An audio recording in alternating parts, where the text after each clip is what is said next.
Bonjour à toutes et à tous, c'est Émilie Chardon du site astro-intuitive.fr. Je vous retrouve pour la vidéo concernant la prochaine pleine lune qui se passera dimanche, donc dimanche 13 octobre, exactement à 23h10 et qui se passera dans l'axe Bélier-Balance. Donc on aura un soleil en Balance à 20 degrés et nous aurons en face une lune en Bélier à 20 degrés. Voilà. Donc on va voir un petit peu ensemble quelles sont les invitations, les propositions pour cette pleine lune. Qu'est-ce qu'elle risque aussi peut-être de faire remonter à la surface, parce qu'on va voir que cette pleine lune, elle pose quand même des choses assez intenses. Donc on va voir ça. Voilà, on va parler de tout ça. Avant de commencer, aujourd'hui je tourne cette vidéo, on est le 8 octobre, qui est aussi la date de sortie de mon livre. Donc voilà, je suis ravie de vous le présenter. Je profite de ce début de vidéo. Voilà, pour vous présenter mon petit bébé qui vient de sortir aux éditions Marie-Claire, qui est donc voilà disponible dans toute bonne librairie, si possible indépendante, puisque étant une ancienne libraire, bien sûr, je valorise plutôt la librairie indépendante. Voilà, alors c'est presque une co-signature. Vous avez dans ce livre, vous retrouvez des illustrations de Lina, qui est une artiste qui a vraiment fait de magnifiques illustrations. Que j'essaye, voilà, je vais essayer de vous en trouver quelques-unes. Vous avez voilà, vraiment des choses, tout le livre est illustré, c'est vraiment extrêmement joli. Elle a vraiment mis en lumière mes textes. Donc le livre voilà, s'appelle Initiation à l'astrologie. Il s'adresse plutôt à des personnes qui débutent, qui ont besoin d'outils, on va dire, pour comprendre leur thème, qu'est-ce qu'on regarde, qu'est-ce qui est important. Voilà, j'y décris un peu ma manière de travailler, d'aborder l'astrologie. Donc voilà, c'est vraiment un livre plutôt d'initiation qui a pour but de guider pas à pas dans la lecture d'un thème et de montrer ce qui est important. Voilà, alors ceci étant dit, nous allons donc passer à la lecture de la carte. Donc cette pleine lune, elle est effectivement, comme je l'annonçais un petit peu, elle est assez intense, parce qu'en fait au moment de la pleine lune, cette pleine lune en fait elle vient faire un aspect exact avec Pluton. Ce qui va se passer en fait, c'est que le soleil sera en carré de Pluton, c'est-à-dire dans un aspect de tension avec Pluton, et la lune sera également, forcément puisqu'elle est en face, elle sera également en aspect de carré à Pluton. Donc on a une sorte de triangle comme ça, et forcément chaque fois que Pluton est impliqué dans les thèmes de nouvelle lune, de pleine lune, eh bien peut-être maintenant vous avez l'habitude à force de suivre des vidéos d'astrologie, eh bien c'est vrai qu'au niveau du thermostat intérieur, on va dire, un thermostat émotionnel, eh bien, on monte en fait en intensité. Donc, cette pleine lune, quelque part, je pense qu'il ne faut pas s'attendre non plus à ce que ces journées-là qui nous séparent, toute cette semaine qui nous sépare de la pleine lune et les quelques jours après la pleine lune, il ne faut pas s'attendre à quelque chose de trop calme, de trop serein. En fait, on est passablement travaillé. On a pas mal parlé de la conjonction Saturne-Pluton en Capricorne, qui est une invitation à restructurer, à repenser des choses. Donc vous pouvez regarder dans quelle maison astrologique de votre thème ça tombe, si vous connaissez, pour voir un petit peu le domaine de vie qui en ce moment subit une restructuration. Eh bien, ce qui se passe, c'est qu'en fait, cette pleine lune, elle se fait un peu porte-parole de cet aspect, puisque les luminaires, c'est-à-dire le soleil et la lune, vont donner la parole, en fait, à cette conjonction Saturne-Pluton. Et puis, donner la parole, mais plutôt, finalement, c'est comme si, en fait, le carré, qui est donc l'aspect qu'il y a, il y a le soleil en carré à Saturne, à Pluton, de même pour la lune. Le carré est finalement un aspect de croissance, c'est un aspect de tension en fait qui dit ok, c'est maintenant que j'agis, c'est maintenant qu'il se passe quelque chose. C'est-à-dire qu'ok, Saturne, Pluton, c'est dans l'air, c'est tout le temps là, on sent à la fois une intensité et une lourdeur du fait de ces deux énergies. Mais voilà, c'est tout le temps un peu là. Et puis en fait, quand il y a des aspects de carré, quelque part, on me dit ok, donc là, c'est là maintenant que peut-être ça peut se matérialiser, qu'il y ait des événements plus concrets qui peuvent se passer, etc. Voilà. Alors, c'est vrai que avant la semaine avant la pleine lune, nous sommes dans une semaine saturnienne, c'est-à-dire que le soleil est en dissonance, en aspect de carré avec Saturne. Donc on est quand même beaucoup sur la remontée des peurs, on est beaucoup sur des impressions de... ça peut être, c'est pas que des impressions, ça peut être même des épreuves, hein, des choses qui vont pas comme on veut, des choses frustrantes, des choses même des fois très, très banales, des choses qui tombent en panne, des nœuds. Hein, il y a vraiment ce sentiment, moi c'est vraiment ce que je ressens en ce moment. Je pensais que c'était un niveau personnel, mais en fait, en voyant la carte, je pense que c'est plus collectif. On est, je pense, en train d'être confronté à des nœuds.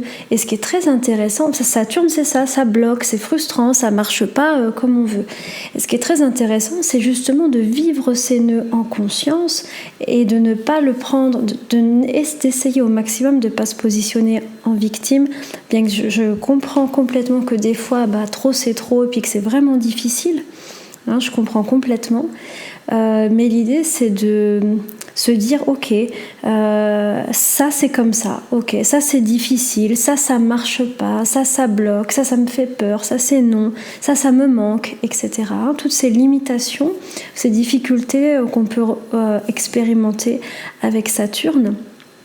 Déjà de l'accepter, de comprendre que ça fait partie de la coloration du moment aussi, ça c'est intéressant, et puis de se dire ok, quel nœud je suis en train de dénouer, comment en mettant de l'acceptation, en mettant de l'amour, de la lumière, de la patience, du lâcher prise aussi, comment est-ce que finalement je peux contribuer à dénouer, et puis au contraire à pas en rajouter en fait, à pas rajouter des couches en étant dans la peur ou dans la plainte aussi parfois. Mais je comprends que des fois c'est pas facile. Hein. Saturne, il nous sert tous à chacun un plat différent. Peut-être qu'il vient travailler sur des blessures, des peurs, tout un tas de choses. Donc observez bien.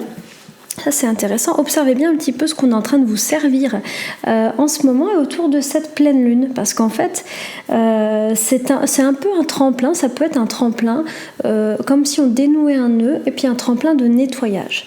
Donc nettoyage, pourquoi ? Puisqu'on est sur Pluton, hein. Donc Saturne c'est semaine avant la pleine lune, et puis donc pour cette pleine lune, le soleil est toujours en carré à Saturne, donc on est toujours un peu là-dedans, mais on a Pluton surtout qui est en aspect de dissonance au soleil et à la lune. Or Pluton a un petit peu le chic pour faire remonter des émotions très intenses, faire remonter des choses qu'on pensait régler. Il peut aussi faire remonter à la conscience du matériel psychologique qui était dans l'inconscient jusqu'à présent. Hein, puisque Pluton c'est quand même le dieu de l'enfer, le dieu des mondes souterrains. Donc ça c'est intéressant. Dans chaque rapport Pluton-Soleil, il permet de faire remonter en fait à la conscience des choses. C'est pour ça qu'il ne faut pas s'attendre à ce que cette pleine lune soit tranquille ou soit calme. Si elle l'est pour vous, tant mieux, c'est hyper bon signe. Ou alors des fois ça montre qu'on est vraiment on n'est plus du tout en contact avec ses émotions, mais bon quand même ça m'étonnerait. Donc si c'est le cas, tant mieux. Par contre si ça brasse, sachez bien que c'est à peu près normal avec cette pleine lune. Comme chaque aspect Soleil-Pluton, c'est l'occasion aussi de transformer certains schémas. Donc on peut aussi observer qu'est-ce qui nous fait mal, qu'est-ce qui est douloureux. L'idée, c'est que, comme je vous dis, on va chacun recevoir un plat différent en fonction de notre ligne évolutive, et c'est vraiment intéressant de regarder en fait où est-ce que ça vient nous chercher cette pleine lune, parce qu'à ce moment-là, on a quand même un indicateur très intéressant de peut-être de choses qui doivent être transformées, mises en lumière, alchimisées, hein, puisque Pluton c'est aussi l'alchimiste. Voilà.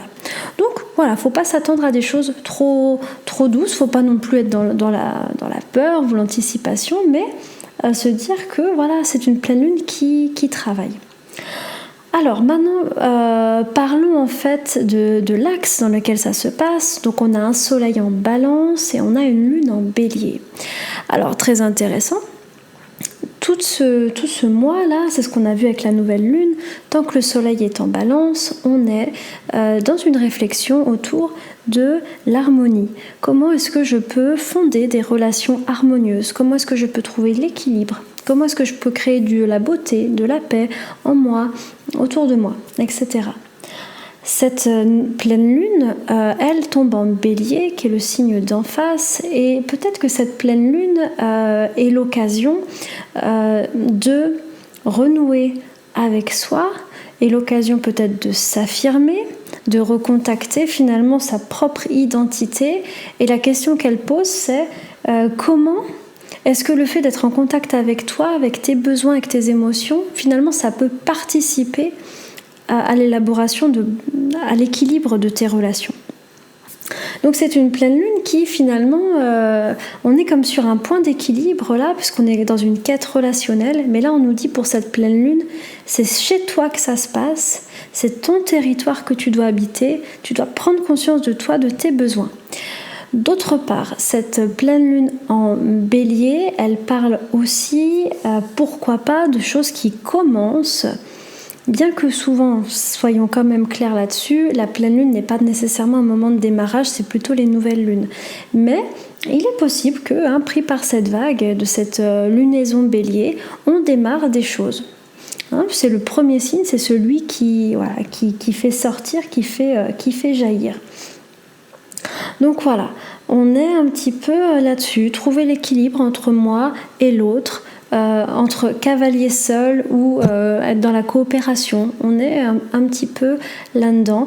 Et finalement, je trouve que cette pleine lune est quand même va être une fenêtre, je pense qu'elle va être une fenêtre sur soi, sur nos mécanismes psychologiques, sur comment nous on fonctionne, et puis peut-être qu'elle va nous donner des clés sur ce qu'on doit comprendre pour améliorer nos relations familiales, affectives, professionnelles, etc. Donc moi je la vois plutôt comme une pleine lune qui nous demande de faire chut et d'être à l'écoute et de voir un petit peu ce qu'on nous sert, comme je vous disais, comme proposition. Qu'est-ce que la vie va faire remonter et même si c'est compliqué de se dire ok, je prends ce qui est devant moi, un pas après l'autre, tranquille, je vais essayer de dénouer. S'il y a une pelote là, si je sens que c'est noué, je vais essayer de dénouer. Voilà. Alors, d'autre part, nous avons la planète Vénus qui, elle, est rentrée en Scorpion. Donc, elle est rentrée en Scorpion aujourd'hui, le 8. Aujourd'hui, je tourne la vidéo. Et donc, effectivement, quand Vénus rentre dans le signe du Scorpion, ça participe un peu de ce que je venais de dire. On rentre dans une période de l'année où tout est un peu plus intense au niveau des relations, au niveau de notre émotionnel aussi. Et c'est un moment souvent où